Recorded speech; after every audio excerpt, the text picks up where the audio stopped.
रहमान डकैत इन दिनों खूब चर्चा में है। वजह है फिल्म धुरंधर में रहमान डकैत का किरदार। लेकिन हैरानी की बात यह है कि इसी नाम का एक असल और बेहद खतरनाक अपराधी भी देश की सड़कों पर अपने गैंग का साम्राज्य चला रहा था। नाम राजू ईरानी उर्फ आबिद अली उर्फ रहमान डकैत भोपाल के कुख्यात ईरानी डेरे का सरगना। ऐसा नाम जिसकी तलाश में 6 से ज्यादा राज्यों की पुलिस महीनों से हाथ पांव मार रही थी और आखिरकार ये शिकारी खुद शिकार बन गया सूरत क्राइम ब्रांच की जाल में।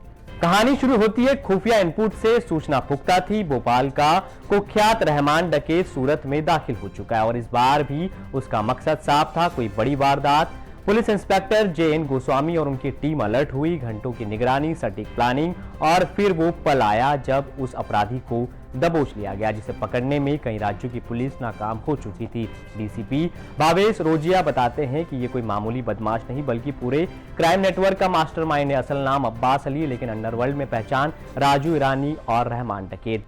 भोपाल का ईरानी डेरा, जहां से वो अपराध का साम्राज्य चलाता था, एक ऐसा इलाका जहां उसके गुर्गों की आवाजाही कभी थमती नहीं थी। राजू ईरानी के अंडर में 6 से ज्यादा गैंग काम करते थे और इन गैंग्स का फैलाव था 14 से ज्यादा राज्यों में। कहां चोरी होगी, किस राज्य में कौन सा गैंग जाएगा, सीनियर सिटीजन को टारगेट करना है या नहीं, पुलिस CBI बनकर ठगी करनी है, नकली बैरिकेडिंग लगानी है या जमीन पर कब्जा, हर चाल हर वारदात राजू ईरानी तय करता था। डर दिखाना, हथियारों के दम पर वसूली और सिस्टम को गुमराह करना, यही इस गैंग की पहचान थी। पुलिस रिकॉर्ड में उसके खिलाफ 10 से ज्यादा संगीन केस दर्ज है। लूट, डकैती, ठगी, अवैध कब्जा और हथियारों से जुड़े गंभीर अपराध से कमाया गया पैसा राजू ईरानी और उसका भाई जाकिर अली शौक में उड़ाते थे। लग्जरी कारें, महंगी बाइक और यहां तक कि घोड़े तक। खुद ज्यादा फील्ड में नहीं उतरता था, लेकिन पीछे से हर धागा उसी के हाथ में होता था। चोरी का माल कहां बेचना है, किस आरोपी को छुड़वाना है, कौन सा वकील लगाना है, सब कुछ पहले से तय। सूरत क्राइम ब्रांच की यह कार्रवाई सिर्फ एक गिरफ्तारी नहीं बल्कि एक पूरे क्राइम नेटवर्क पर करारा वार है। आखिर पुलिस ने उसे कैसे दबोचा, ये खुद सुनिए। सूरत के क्राइम ब्रांच के पुलिस इंस्पेक्टर JN गोस्वामी और इनकी टीम को एक इन्फॉर्मेशन मिली थी कि मध्य प्रदेश भोपाल का एक कुख्यात गुनहगार है राजू ईरानी उर्फ आबिद अली उर्फ रहमान डकैत के नाम से, जो वहाँ के ईरानी डेरा एरिया में जाना जाता है, वो सूरत में कोई ऑफेंस करने आया हुआ है। इस इन्फॉर्मेशन के आधार पर सूरत क्राइम ब्रांच के PI JN गोस्वामी और उसकी टीम ने उसको दबोचा और उसकी पूछताछ में काफ़ी राज खुले।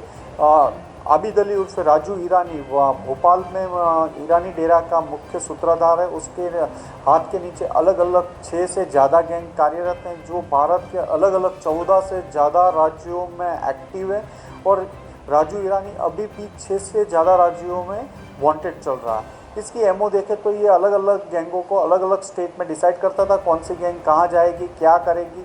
इनकी सीनियर सिटीज़न को लेके सबसे ज़्यादा सीनियर सिटीज़न को टारगेट करते थे।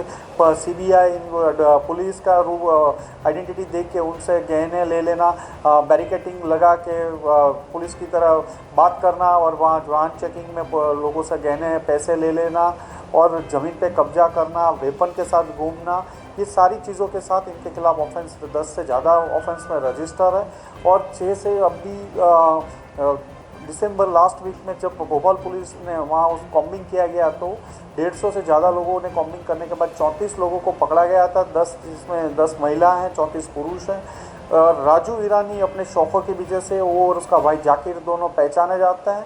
ये लग्जरियस कार, लग्जरियस बाइक और घोड़े अपने पास रखते हैं और खुद अभी फील्ड में ना जाके अलग अलग लोगों से काम करवाते हैं। कौन सी गैंग कहाँ जाएगी, कौन से किस तरह से करेगी, ये डिसाइड करते हैं। फिर जो मुद्दा माल चोरी का आता है उसको आगे डिस्पोज करना, लोगों को जो पकड़े जाए उसको छुड़वाना, ये सारी चीज़ें राजू ईरानी डिसाइड करता था। पिछले महीने भोपाल पुलिस ने कुख्यात ईरानी डेरा में दबिश दी थी। कई गुर्गे पकड़े गए, नेटवर्क की परतें खुली, लेकिन मास्टरमाइंड राजू ईरानी उस दिन भी हाथ से निकल गया था। मगर इस बार किस्मत ने उसका साथ नहीं दिया। सूरत क्राइम ब्रांच ने सटीक इनपुट, पुख्ता प्लानिंग और बिना किसी चूक के उसे दबोच लिया। जो खुद को कानून से ऊपर समझता था, जो पर्दे के पीछे बैठकर पूरे देश में वारदातें करवाता था, आज वही सलाखों के पीछे। ये गिरफ्तारी सिर्फ एक नाम की नहीं बल्कि एक खौफ के अंत की शुरुआत है जो ईरानी डेरा से निकलकर देश की सड़कों पर फैल चुका था। चैनल को लाइक, शेयर और सब्सक्राइब करना ना भूलें और कमेंट करके हमें बताएं आप किस विषय में न्यूज़ देखना चाहते हैं। धन्यवाद।